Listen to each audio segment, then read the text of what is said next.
Bem, nós estamos tendo o privilégio de conversar hoje com o Bill. O Bill, ele é o presidente da Anglo América do Brasil. Nós estamos iniciando o segundo bloco do Conexão Empresarial, programa que vem abordando, mostrando uma série de executivos, empresários, realidades da nossa área produtiva.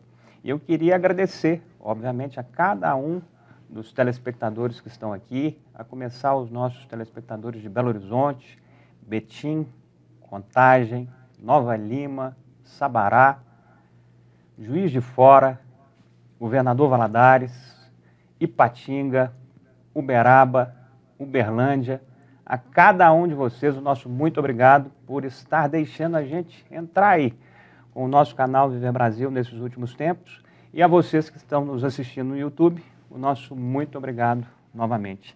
Meu caro Bill, a gente estava então chegando em Belo Horizonte. Saímos lá da Holanda, passamos um tempo no Rio de Janeiro, voltamos nos Estados Unidos, regressamos para o Rio, início da atividade profissional, recusa de ir para São Paulo, chegou em Belo Horizonte, Minas Gerais, sem saber o que é minério, mas disposto a aprender e entender cada dia mais. Como é que foi a sua entrada, então, nesse outro capítulo da sua vida, que é o que a gente está aqui, nesse momento, com você presidindo uma das principais operações de minério do planeta? Tá perfeito. Eu entrei na mineração, no mundo da mineração, pela porta financeira. Então, eu fui contratado... Natural, né? Natural. Né, tendo sido 7 anos de banco e com passado em matemática, números e tudo mais.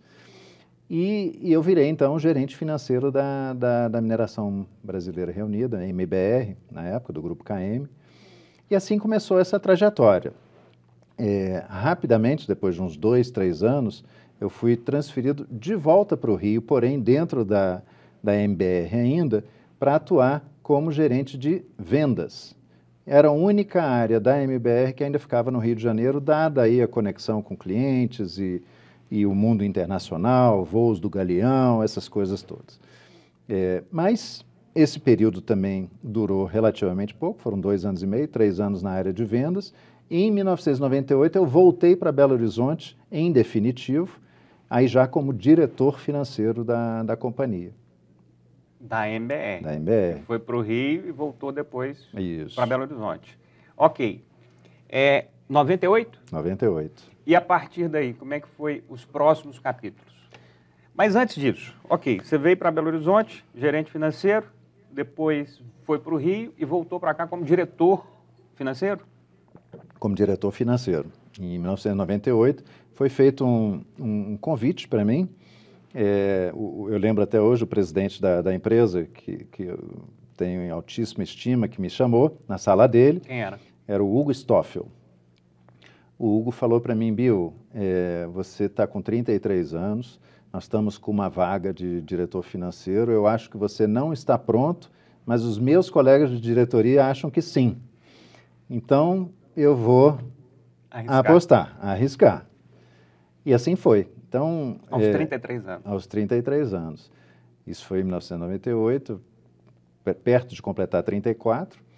A minha filha tinha acabado de nascer no Rio de Janeiro. Minha filha é economista, Júlia, fruto de um casamento com a Cíntia, que eu conheci na MBR, mineira de Itapecerica. Enfim, então tem todo um tempero mineiro e carioca já se formando aí na nossa família. Cheguei em casa, falei, eu tenho esse convite, vamos voltar para Belo Horizonte. A minha esposa, evidentemente, gostou da ideia, embora tenha curtido 3 anos de Rio de Janeiro. E a minha filha, com 1 ano, estava sendo levada aí para Belo Horizonte sem opinar. Nesses 33 anos, quando você foi convidado a ser diretor financeiro de uma empresa como a MBR, você já começa a se posicionar aí, vamos falar, num nível superior em relação à remuneração, em relação a responsabilidades? É aí que você começa a chegar num nível de comando efetivo das empresas?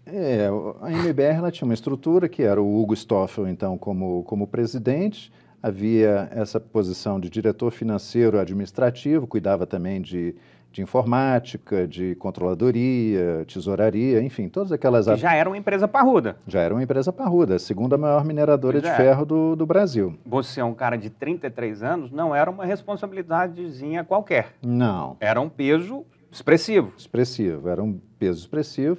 Tinha um diretor de operações, um diretor de recursos humanos, um diretor de vendas e um de projetos. Então, éramos 6 que comandavam, digamos assim, o alto escalão da MBR. E eu realmente estava numa fase nova, porém com uma equipe que me dava todo o apoio, né? Quer dizer, todos os meus gerentes que eu herdei, que eram colegas que eu já conhecia, também facilitaram muito o meu trabalho para que eu pudesse desempenhar e exercer o que era esperado de mim.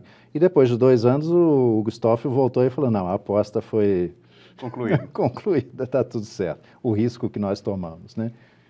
Ficou na MBR, como é que foi os trajetos a partir daí até chegar nesse momento onde nós estamos, com a sua liderança em um dos projetos mais importantes que a gente tem no país? Como é que foi da MBR até agora? Você tinha 33 anos, ficou lá até quantos? Eu fiquei lá até 2000 e... Quantos anos você tinha no final? De 2006 eu tinha 42 anos. Então você ficou quase 10 anos. Não, eu fiquei 15 anos. Eu tenho que depois fazer a matemática. Está vendo? A matemática já está me falhando. Você ficou quase 15 anos. Quase 15 anos na MBR. Uma vida longa. Uma vida longa, muito prazerosa. É uma empresa que tinha os valores muito similares aos meus valores, então isso ajuda muito, né? Você navega naturalmente por tudo.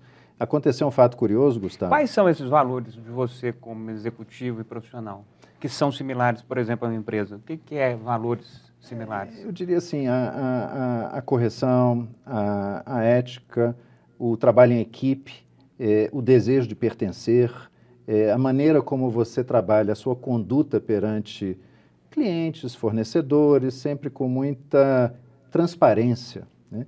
Então, aqueles valores que, na verdade, a gente aprende também em casa e a gente vê pela vida fora, fazer o certo, né? Fazer o correto.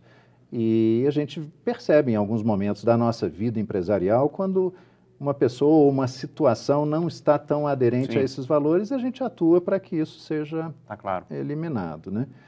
Mas em 2000, só para contar uma última questão dessa trajetória chegando já na Anglo-América, o nosso diretor de recursos humanos saiu da companhia, da MBR, e o mesmo Hugo Stoffel falou para mim, Bill, nós estamos agora sem um diretor de recursos humanos, você toparia ficar com essa área enquanto a gente pensa como que a gente se reorganiza interinamente? Eu falei, claro, eu gosto de recursos humanos, né? E assim foi. E a interinidade durou 7 anos. Então, eu acumulei a área de RH junto com as minhas atribuições como diretor financeiro administrativo até os meus dias finais, quando a MBR foi adquirida pela Vale, né? A Vale, ela foi comprando várias empresas do setor, né? Samitre primeiro, depois a Samarco, a Ferteco, a Gongo Soco, Socoimex, e por fim a MBR. A Vale meio que tomou conta do mercado de minério de ferro, fazia parte da estratégia dela, e a MBR então foi incorporada dentro da Vale, e eu também, né? Eu estava dentro da porteira e Estava dentro do pacote. Dentro do pacote. E na Vale eu tive então algumas oportunidades, trabalhei por 3 anos, foi ótimo conhecer essa grande empresa, essa grande mineradora, a forma de pensar, né? E ela estava exatamente no momento do Roger Agnelli, um grande líder expansionista, né, querendo realmente que a Vale crescesse, uma grande compra de um ativo no Canadá na época, né, em 2007, 2008, fruto aí dessa agressividade positiva, né, que o Agnelli trazia para o negócio. E eu então fiquei 3 anos na Vale, até que a Usiminas adquiriu algumas reservas de minério de ferro na região de Itatiaia-Sul, na Serra Azul, e eu fui chamado, então, para liderar o negócio de mineração da Usiminas. A Usiminas, né, você sabe, Sim. Os espectadores também, né, o Sérgio Leite teve aqui, ela é uma empresa siderúrgica, predominantemente. Então, quando ela adquiriu uma empresa de mineração, era um outro negócio, não um negócio da qual todos conheciam. Então, ela teve que montar uma equipe e foi com grande orgulho que eu trabalhei durante quase 9 anos na Uzi Minas, sob a liderança, inclusive, do Sérgio Leite, na reta final, e tenho até hoje, então, um carinho enorme pela Uzi Minas, que foi também uma escola muito interessante. Que foi a sua chegada na Anglo. Foi. Na hora que você sai da mineração Uzi Minas, você já chega na Anglo para assumir a operação do país. Foi. Eu, na verdade... Eu queria escutar um pouco dessa história, mas antes disso, quem vai nos escutando ali, quem vai nos vendo ali e entendendo o tamanho de uma empresa como a Anglo, a importância do trabalho dela para a economia como um todo, você como gestor, você passou aí por diversas áreas, recursos humanos, TI, área industrial, área econômica, de administração. Você teve aí experiências variadas. Agora eu fico pensando, eu juro para você que eu fico realmente refletindo e pensando como é que é a gestão efetivamente de empresas com volumes de tudo muito alto. Volumes financeiros, volumes de gente, volumes de ações, de plantas. Não é uma coisa que uma pessoa consegue enxergar por completo. Então, é óbvio que você tem que ter uma gestão muito compartilhada, muito agregada a valores profissionais muito eficientes. Eu te pergunto, você, por exemplo, que lida, nesse momento aí na sua vida profissional, que lida com faturamentos de bilhões e bilhões de reais, que lida não com 100 funcionários ou 200 funcionários, mas com milhares de funcionários, com áreas industriais de plantas enormes. Como é que é o dia a dia disso? Como é que é a gestão disso na sua cabeça, nas suas ações? Com quantas pessoas que você conta de maneira direta? Você não fala com 5.000 pessoas. Quantas pessoas você fala? Você fala com 5, com 15, com 20? Como é que é esse processo? Conta um pouco pra gente. Tá bom. Bom, só para falar um pouquinho da entrada na Anglo American, e a partir daí? Eu falo, então, eu saí da Uzi Minas e o meu objetivo de vida era desacelerar um pouquinho, né, dessa vida executiva. E eu fiquei namorando alguns projetos que poderiam vingar ou não, eram pequenos projetos de mineração no Brasil, mas era um momento onde esses projetos não estavam com o funding adequado, com financiamento suficiente, e eu falei, olha, façam aí o para casa, se conseguirem o financiamento, a gente volta a conversar, e eu meio que tirei, então, uns 6 meses sabático. Foi para mim muito importante, né? Dei uma respirada e eu recebi, então, um convite para participar do processo de busca por um CEO na Anglo American. Era um processo que corria em bastante confidencialidade na época. E acabou acontecendo e tive várias entrevistas e vários testes a serem feitos. O que você chama de várias? Entrevistas, umas 7 ou 8 entrevistas. 7 a 8 entrevistas. Com diferentes pessoas dentro da organização. A Anglo American é uma empresa global, então eu tive uma entrevista no final até desde o presidente global da companhia, que é uma espécie de prova de fogo, né? Não no sentido de que ele fosse me fazer perguntas muito técnicas, mas era mais para percepção de caráter e de jeito de pensar. Então foi um processo longo, mas que culminou então com a minha escolha, né? Deu evidentemente um friozinho na barriga, claro, né? Pelo tamanho da companhia, como você está colocando, são bilhões, são 12.000 funcionários, são 2 negócios, nós temos uma operação de níquel em Goiás e uma operação grande aqui em Minas Gerais, né? E em Conceição do Mato Dentro, a mina, depois por mineroduto, esse minério todo vai até o estado do Rio de Janeiro, no Porto do Açu, antigo porto do Eike Batista, né, idealizado na época pelo Eike Batista, o Porto do Açu, que agora é explorado então por nós em uma parcela dela. São volumes grandes, é um o projeto Minas Rio foi muito falado, eu acompanhava enquanto eu era Uzi Minas, da construção dele. Eu acompanhei ele inteiro. Inteiro, né? Pois é um projeto muito bacana, muito interessante. Começou com a MMX. Exatamente. Carlos ilustre Carlos Gonzalez, figura da melhor qualidade. É isso. E muitas pessoas, muitos colegas, ex-colegas, participaram da implantação do projeto, desde do nascedor, da concepção até a execução, e até mesmo, até hoje, muitas pessoas entram e saem da companhia. O mercado de mineração é um mercado relativamente pequeno, a gente acaba se conhecendo, boa parte de nós, e a minha missão dentro da Anglo American foi de levar ela no patamar de produção da ordem aí de uns 17, 18 milhões de toneladas que tinham sido feitos anterior à minha chegada, ao patamar atual de 23 milhões, mas querendo chegar em 30. Então essa é a trajetória, com muita segurança, com muita responsabilidade, que a gente quer, ano após ano, galgando um pouco esses volumes. O que significa esses volumes para a Anglo, empresa mundial, e o que significa esses volumes para o setor Brasil, tanto em relação à quantidade quanto em relação a dinheiro? O que isso representa em volume de negócio? Então, primeiro vamos falar um pouco de Anglo American. O que é a Anglo American, né? Como você falou na sua introdução, falou muito bem, a Anglo American é uma empresa que começou na África do Sul, em 1917, então há 105 anos atrás, com a mineração de ouro e de diamantes. Depois ela foi crescendo para outros minerais e hoje é uma empresa cuja sede foi transferida para Londres. Em Londres não tem atividade operacional, apenas é a sede. Mas hoje nós temos carvão metalúrgico na Austrália, minério de ferro na África do Sul, platina e diamante, e a Anglo American é líder mundial nesses dois componentes, tanto em produção de diamante como em platina. Na Namíbia, Botsuana e África do Sul, ali naquele cone sul da África, né? Temos o Brasil, minério de ferro e níquel, cobre no Chile, cobre no Peru e agora, mais recentemente, fertilizante no Reino Unido. Então, estamos minerando, ainda não, porque está em fase de projeto, no Reino Unido. Aí você pensa assim, é possível minerar no Reino Unido? Né?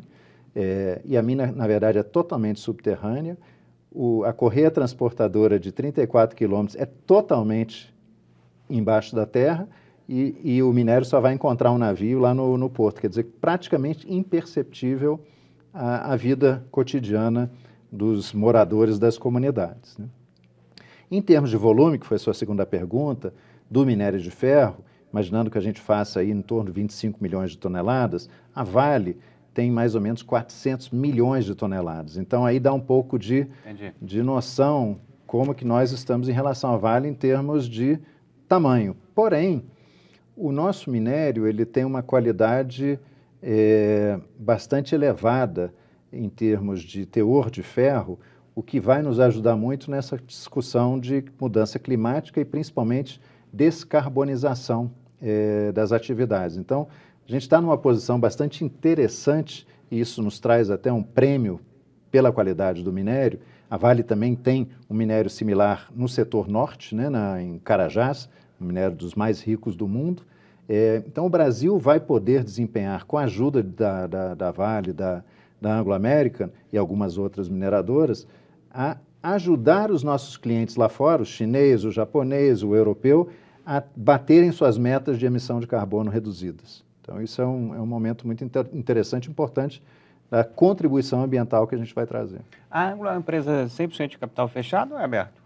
A Anglo tem ações na Bolsa no Brasil. Nós somos fechados, 100% pertencentes à Anglo American Global. Que é aberta. Que é aberta. Ela tem ações na Bolsa de Londres e em Joanesburgo, que é a origem, né? Então, você tem aí os dois momentos. E a ação, até pela conjuntura de mercado, chegou a um patamar bastante elevado quando comparado aos últimos 5 anos. Ela está realmente uma precificação bastante boa. Nesse momento que você falou aí sobre fertilizantes, a gente está passando por uma história também aí única no planeta, com essa movimentação da Rússia e Ucrânia, e gerando aí uma expectativa nervosa para o Brasil em relação a um dos principais insumos que a gente usa para o agronegócio, que são os fertilizantes. E aí eu realmente eu queria entender. Você falou fertilizantes aí, e nós estamos falando de fertilizantes lá da Rússia. Esses fertilizantes saem da mineração, é isso? O fertilizante ele é a composição de alguns elementos, né? Potássio, fosfato, nitrogênio, é uma famosa sigla chamada NPK, né? Nitrogênio, fosfato e potássio. Elas misturadas, e elas são todas mineradas, tirando o nitrogênio, evidentemente, mas o fosfato e o potássio são importantes na composição de fertilizantes. O fertilizante ele é bastante, não vou dizer abundante, mas você encontra ele com muito volume no Canadá, na Rússia, na Bielorrússia também, que é fronteira com a Rússia, e na Argentina. E o próprio Brasil produz também, mas não na necessidade total da nossa, enfim, na capacidade total da nossa demanda. Entendi. E vocês passam a produzir isso já? Não, essa produção de fertilizantes lá no Reino Unido pela Anglo American, eu imagino que seja dentro de uns 5 anos. Ainda está em fase de projeto. Bill, na sua formação aí, a gente já está aqui no segundo bloco, a gente já está aí passando para o nosso encerramento daqui a alguns minutos. Eu queria focar aqui e entender alguns pilares da sua vida. Família, qual que é a importância de família? Você teve uma família que lá atrás, nos anos 70, não sei o quê, se separou. Isso. Meus pais também se separaram quando eu tinha 14 anos. Qual que é a importância da família na sua formação e na formação da sua filha, por exemplo, e no seu entendimento?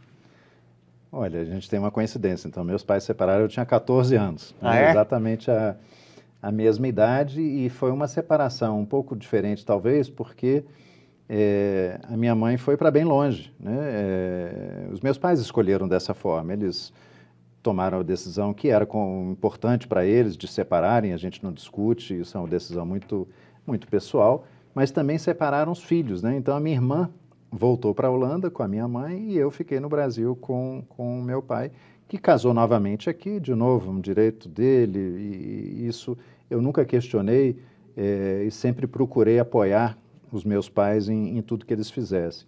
Eles me deram tanta coisa boa, principalmente essa questão toda de valores, que eu diria para você não foi um motivo de sofrimento. Evidentemente que a gente gosta de ter a família junto, mas se para eles foi melhor dessa forma, isso também eu respeito. Minha mãe está casada hoje há mais de 20 anos com meu padrasto, que é um anjo, que eu adoro, que me dá muita tranquilidade por saber que minha mãe, com 87 anos de vida, está com um parceiro sensacional e eu aqui, a não sei quantos 1000 quilômetros de distância, né? Durante a Covid, então, foi um período de grande preocupação.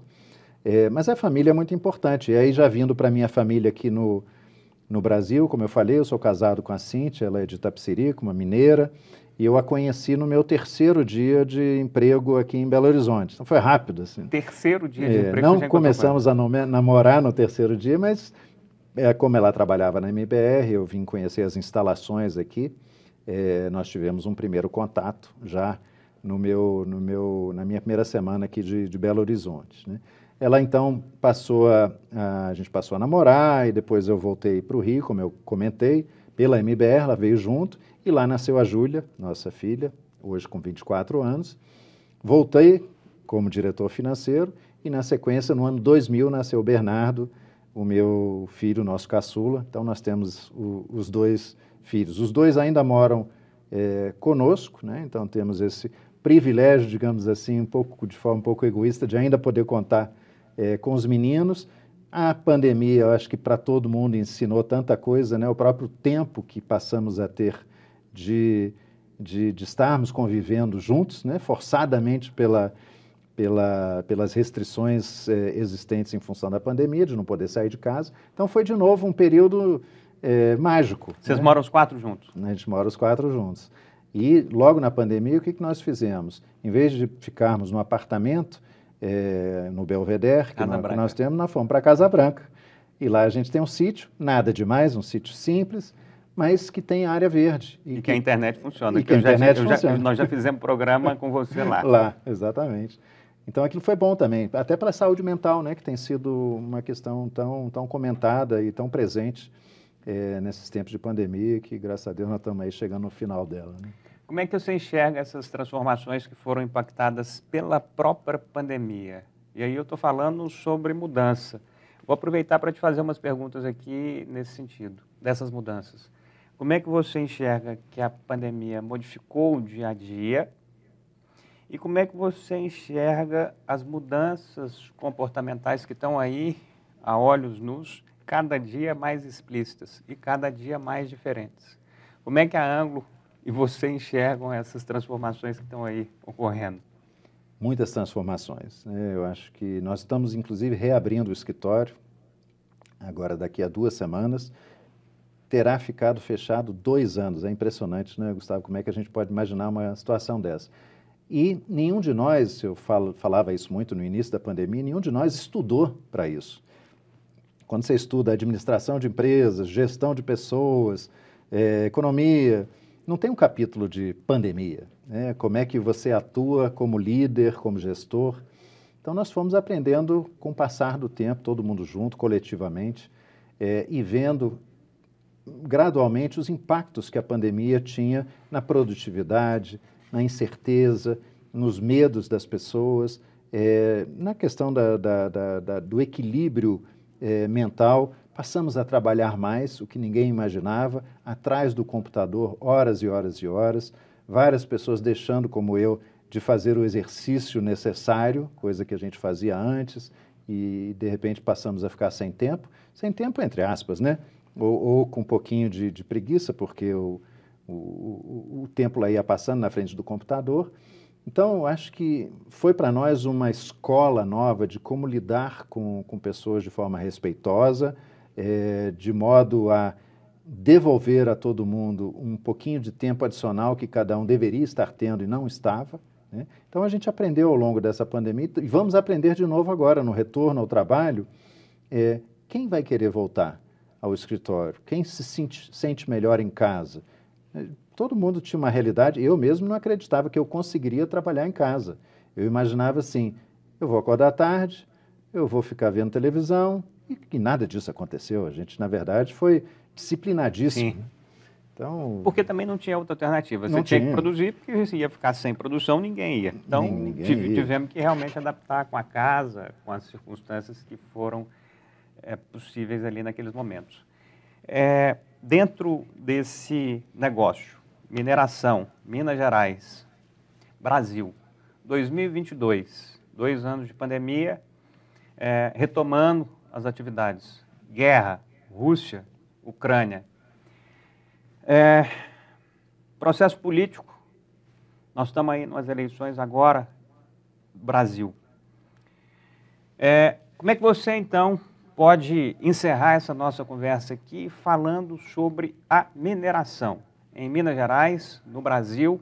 E aí eu queria que você fizesse um retrato da realidade atual e dos próximos tempos. Como é que a gente pode esperar a mineração? E eu estou falando isso por uma razão bem simples. As pessoas olham a mineração como um processo de extração. Ela é uma extração, porém, a mineração ela está em absolutamente todos os ambientes que a gente puder falar nesse momento. Se a gente está conseguindo falar com você aí, essa televisão tem mineração, os equipamentos que a gente está produzindo tem mineração, para a gente circular, ônibus, carro, avião, tudo. Geladeira, qualquer tipo de consumo, para você usar uma roupa, sem mineração você não tem a indústria que fabrica a roupa. Então, tudo nosso é vinculado a isso. Ao mesmo tempo, você tem as questões que estão sendo faladas sobre o meio ambiente, sobre sustentabilidade. Qual é a visão do Bill e da Anglo nesse sentido da mineração atual e desses próximos tempos, tendo em vista a importância da empresa e a importância de Minas Gerais? Olha, a mineração, como você bem falou, está presente em todos os lugares. Eu acho que o grande segredo de você continuar operando dentro do setor de mineração é fazendo ela com responsabilidade, né? A gente tem que estar 100% seguro de que nós estamos numa comunidade que nos acolheu. A comunidade, muito provavelmente, já estava lá antes, né? Dando o exemplo da Anglo América, Conceição do Mato Dentro é um município com um viés turístico, um município relativamente pequeno, 10 a 15 mil pessoas, habitantes, antes da Anglo American chegar.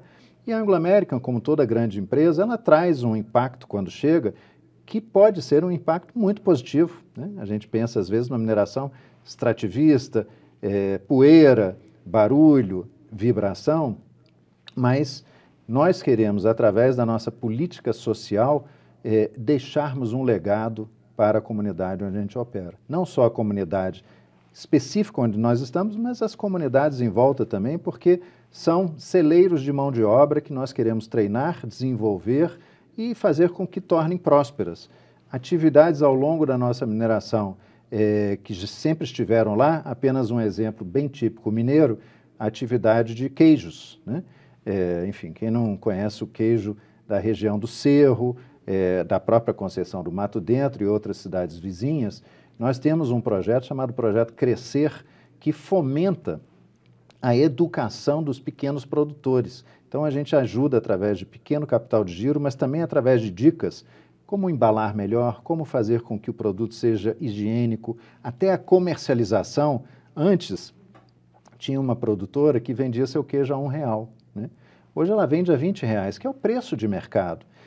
Através de pequenas adaptações ao processo produtivo, de higienização, de empacotamento e também de valorizar embalagem, tudo. Valorizar o produto, a qualidade. E vários desses queijos ganharam prêmios agora em eventos internacionais. Então, a gente tem também... Produtores assistidos, fomentados por essas ações sociais da Angra. Pelo Projeto Crescer. E ele vale para queijo, como vale para artesanato, vale para outros tipos de atividades, né? Então, durante a pandemia, e não é uma coisa só da Anglo-América, acho que a mineração, de uma forma geral, teve um papel muito importante de assistir naquele momento de incerteza, com grandes quantidades de testes, de máscara, de equipamento de oxigênio, naquele caos que se encontrava o país. Mas as máscaras, por exemplo, por que a gente... Agora todo mundo precisa de máscara, onde que a gente pega a máscara? As costureiras da cidade passaram a fazer máscara para todo mundo, melhoria de atividade econômica, todo mundo feliz, máscaras coloridas, só coisa boa, né? Enfim, então... é o poder minerar de forma responsável e, evidentemente, Gustavo, nós tivemos os incidentes, né, tão impactados aqui em Minas Gerais, no passado recente. O setor de mineração, e eu participo ativamente dele, tem investido imensamente em melhorias de segurança. Não que não eram seguras, mas ainda mais agora, né? Então, nós temos lá em Conceição do Mato Dentro uma operação com uma barragem. E eu sou...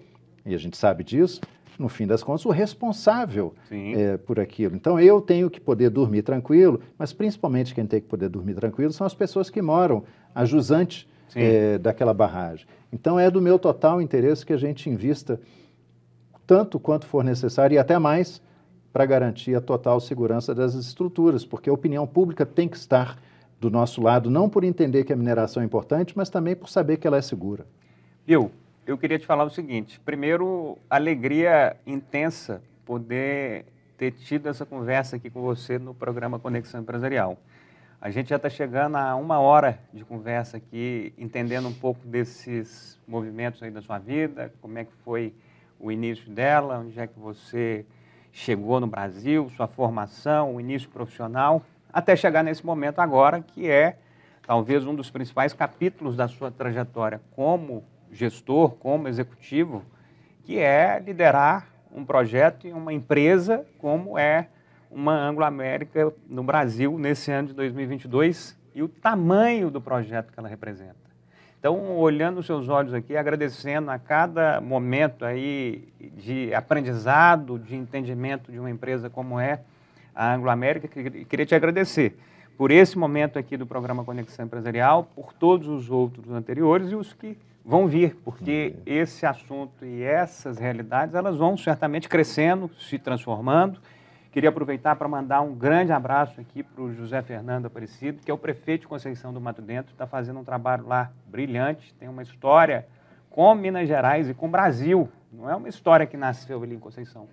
O José Fernando é filho do José Aparecido de Oliveira, que é uma das figuras mais importantes da República Brasileira recente, na história do desenvolvimento do país. Então, é a partir de Conceição que essa beleza toda que a Anglo está fazendo, tanto no sentido do desenvolvimento econômico, quanto no fomento do beneficiamento ali daquelas áreas onde está e ao redor. Então, isso é uma coisa muito boa. independente a todos os problemas que a gente teve aí recentes e que a gente torce para que não tenhamos mais.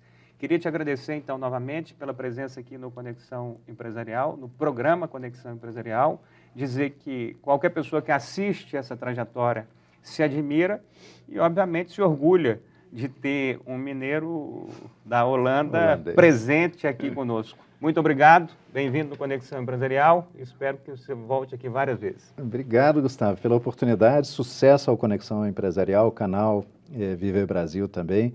E você mencionou o Zé Fernando, não posso deixar aqui também um grande abraço a ele e a equipe dele que nos acolhem tão bem e tem feito, como você falou, um trabalho sensacional lá no município. Então, foi um prazer estar aqui, falar de mineração, falar da minha trajetória um pouquinho, e se deixasse a gente falava muito mais, né? Exato. Obrigado, viu, Gustavo? Muito obrigado a você, muito obrigado a você, e já já a gente está de volta com um novo Conexão Empresarial.